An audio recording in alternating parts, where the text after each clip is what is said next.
আসসালামু আলাইকুম। যাদের অনিয়ন্ত্রিত উচ্চ রক্তচাপ, আপনার প্রেশারের ওষুধ খাচ্ছেন কিন্তু আনকন্ট্রোল, আপনার প্রেশার কন্ট্রোলে আসছে, আমি তাদেরকে বলবো আপনার দয়া করে ভিটামিন ডি সাপ্লিমেন্ট হিসেবে নেন এবং বেশি মাত্রায় নেন। মাত্রাটা আমি এখন বলবো না। এবং অবশ্যই ম্যাগনেসিয়াম। ম্যাগনেসিয়ামটা কিভাবে পাবেন আমি ইপসম লবণের কথা প্রায় অনেক ভিডিওতে বলেছি। ইপসম লবণ কোথায় পাবেন? ঢাকার মিডফোর্ডে একটু খোঁজাখুঁজি করলেই পাবেন, পুরান ঢাকাতে। এটা আপনি সহজেই ম্যানেজ করতে পারবেন। ইপসম লবণটা প্রতিদিন গোসলের সময় 1 বাটি পানিতে 1-2 কাপ ইপসম লবণ মিশিয়ে ওই পানিতে গোসল করবেন।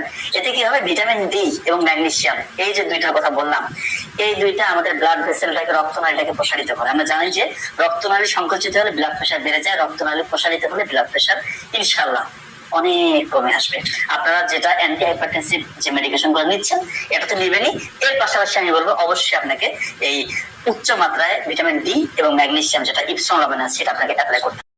তার বিষয়ে কিছু কথা বলবো।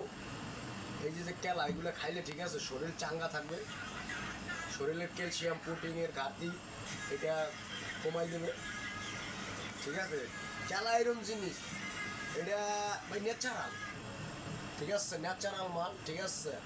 এগুলা যে খাবে সেই বুঝতে পারবে যে কী জিনিস খাইতে আছে। খাওয়ার আগে দেখবেন এই যদি কেলা এরকম হলুদ কালারের কেলা খাবেন, ঠিক আছে।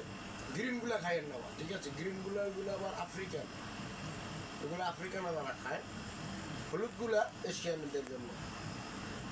এই কেলা যারা খাবে তাদের প্রোটিনের যে ঘাটতি আছে এটা পূরণ করবে।